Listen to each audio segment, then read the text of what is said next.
Salam, salam mengisi kemerdekaan negara Republik Indonesia yang ke-75 yang kemarin baru kita peringati secara nasional, merdeka. Hari ini topik pembelajaran kita berkaitan juga dengan kebebasan atau kemerdekaan. Topik pembahasan kita adalah hak asasi manusia atau dalam bahasa Inggris disebut human rights. Mari kita ikuti bersama.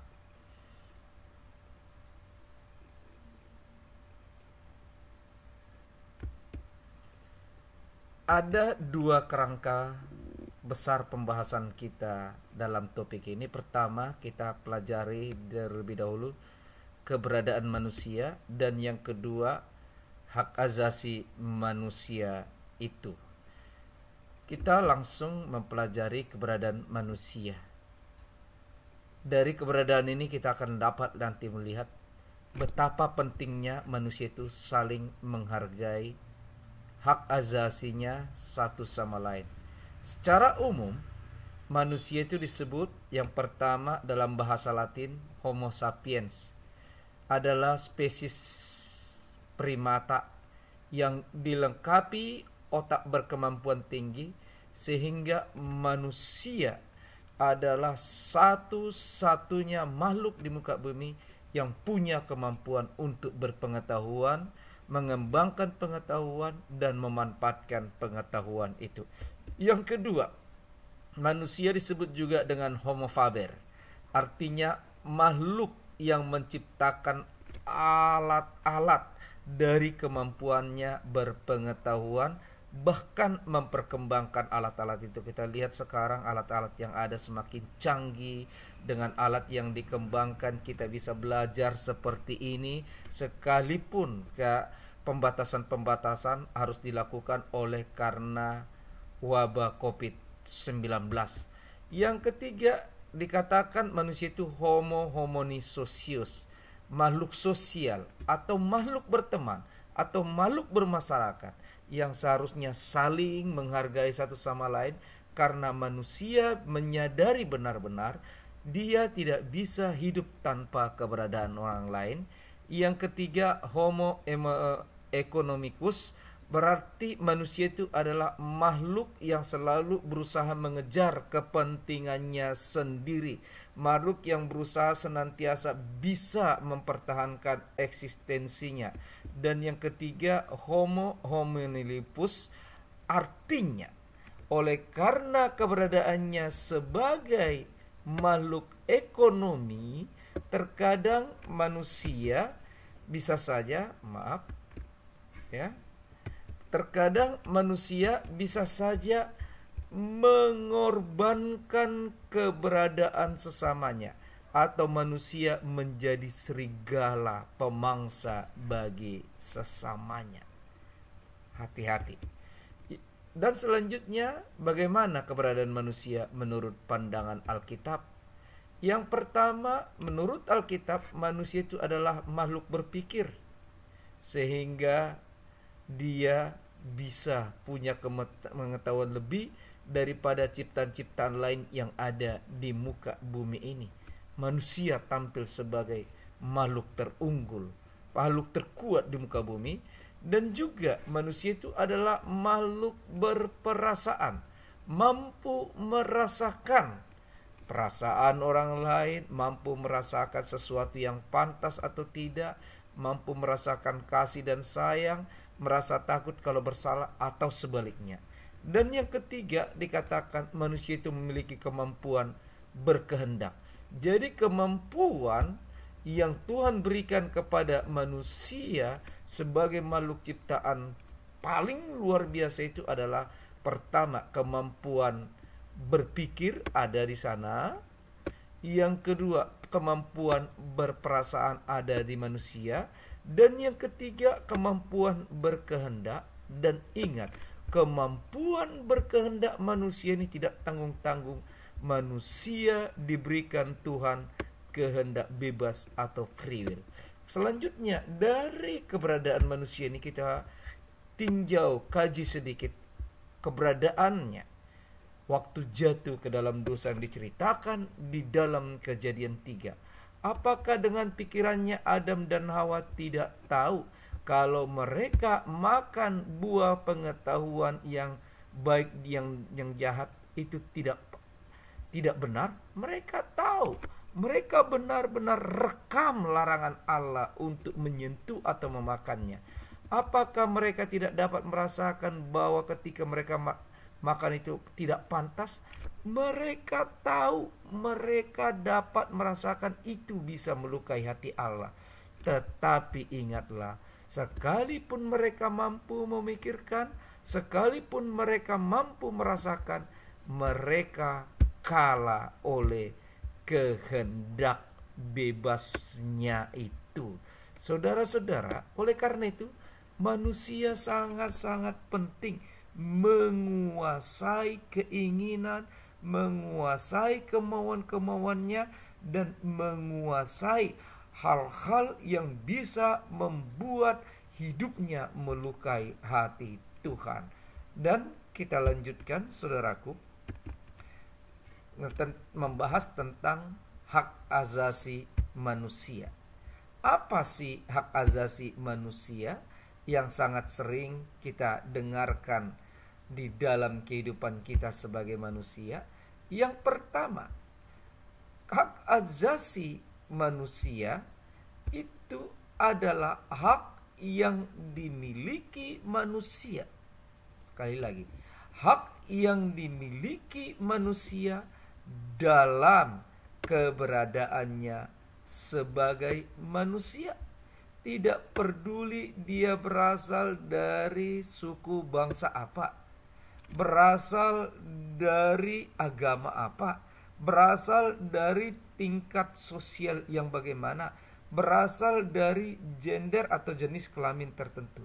Semua manusia memiliki hak asasinya oleh karena dia adalah manusia. Dan yang kedua, HAM itu bersifat universal. Kenapa dikatakan universal? HAM itu dimiliki siapapun. Perhatikan, siapapun, dan berlaku kapanpun dan dimanapun selagi manusia hidup. Mereka memiliki HAM kapanpun dan dimanapun dia berada. Dan yang ketiga, HAM pada prinsipnya tidak dapat dicabut. Namun dalam kasus tertentu bisa dibatasi, bahkan dicabut. Salah satu pembatasan itu kita lihat, saudaraku, dalam keberadaan kita yang memiliki hak asasi bebas untuk berpergian kemana-mana.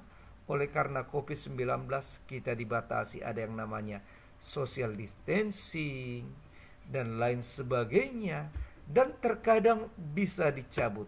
Ada warga negara tertentu yang dicekal, tidak boleh pergi kemanapun oleh karena satu dan lain hal. Karena itu, saudaraku, agar hak asasimu tidak dibatasi atau dicabut, engkau wajib tunduk pada pembatasan yang ditetapkan oleh undang-undang demi kebaikan bersama. Dan secara konseptual, HAM adalah anugerah alamiah yang diberikan oleh Tuhan sendiri kepada manusia, karena Tuhan memandang manusia itu adalah ciptaannya yang paling istimewa, yang diciptakan menurut gambar dan rupanya sendiri. Jadi saudara-saudara, siapapun Anda dan siapapun sesama Anda, dari Tuhan mereka sudah punya anugerah alamiah yang disebut HAM. Dan oleh karena HAM itu adalah pemberian Tuhan, maka manusia harus saling. Sekarang kita lihat beberapa macam hak asasi manusia. Yang ingat, kebebasan ini tidak merupakan kebebasan yang tanpa batasan. Dan di dalam Alkitab juga dikatakan senantiasa, jangan engkau menyalahgunakan kemerdekaan atau kebebasan. Yang pertama, hak kebebasan untuk bergerak, bepergian, atau berpindah-pindah. Namun, hak kita bergerak, berpergian, atau berpindah-pindah tidak boleh sampai mengganggu hak orang lain yang punya hak terhadap tempat, hak terhadap sesuatu yang dia miliki sendiri. Anda tidak boleh sembarangan masuk ke rumah saya. Yang kedua, hak mengeluarkan pendapat atau menyatakan pendapat. Dalam mengeluarkan atau menyatakan pendapat terhadap orang lain, Anda juga harus senantiasa mengerti, menghargai pendapat, perasaan orang lain. Oleh karena itu, lidah kita ini sangat perlu kita kendalikan. Dan yang ketiga, hak kebebasan memilih dan aktif dalam organisasi atau perkumpulan. Anda bebas memilih, tetapi Anda juga harus menghargai pilihan orang lain. Dalam sistem demokrasi, dalam sistem musyawarah, ya, pilihan yang harus disetujui adalah pilihan berdasar keputusan suara terbanyak. Jadi ketika dari hasil pemilihan yang Anda pilih kalah, Anda harus menghargai, ya, hasil pilihan suara terbanyak dan aktif dalam organisasi atau perkumpulan.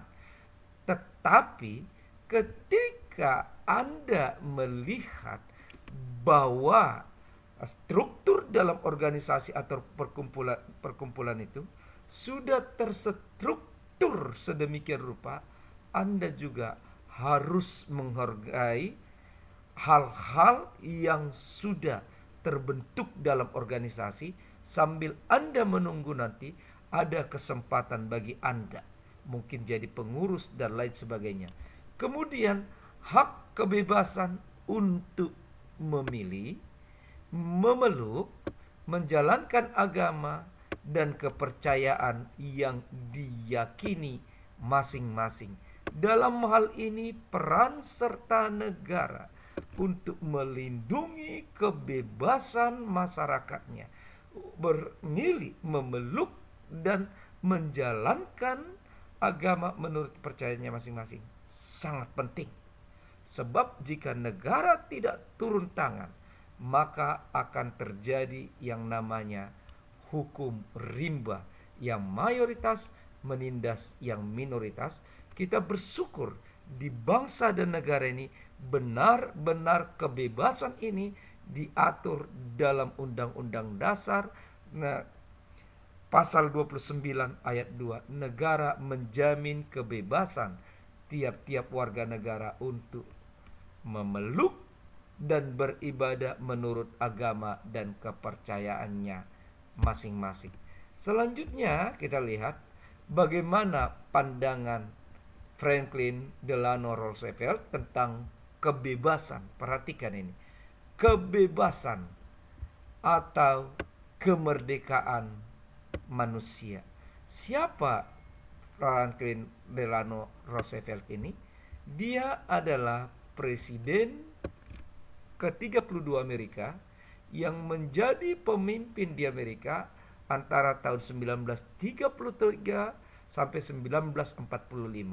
Jadi orang inilah yang memimpin Amerika dengan sekutu-sekutunya dalam Perang Dunia Kedua untuk menghadapi agresi dari Jepang, agresi dari Nazi di bawah pimpinan Hitler, bahkan sekutu-sekutu mereka termasuk Rusia waktu itu.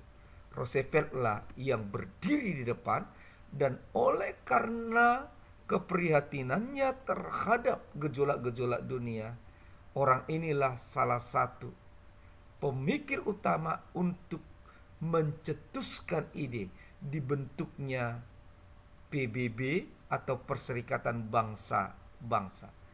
Franklin Delano Roosevelt berkata, paling tidak ada 4 kebebasan atau yang menjadi hak asasi manusia yang merupakan pemberian Tuhan kepada manusia itu. Yang pertama, kebebasan berbicara dan berpendapat.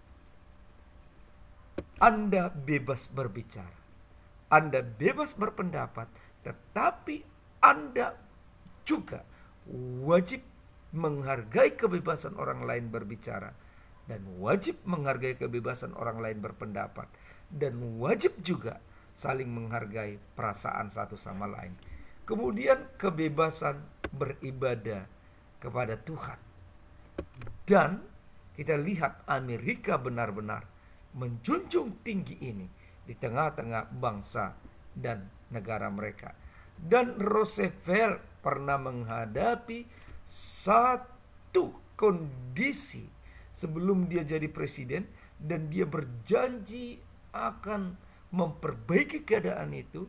Kondisi rakyat Amerika yang berada dalam keadaan depresi oleh karena kemelaratan kemiskinan, dan Roosevelt berjanji dalam 100 hari dia akan merdekakan Amerika dari penderitaan itu. Dan yang ketiga, kebebasan dari rasa takut.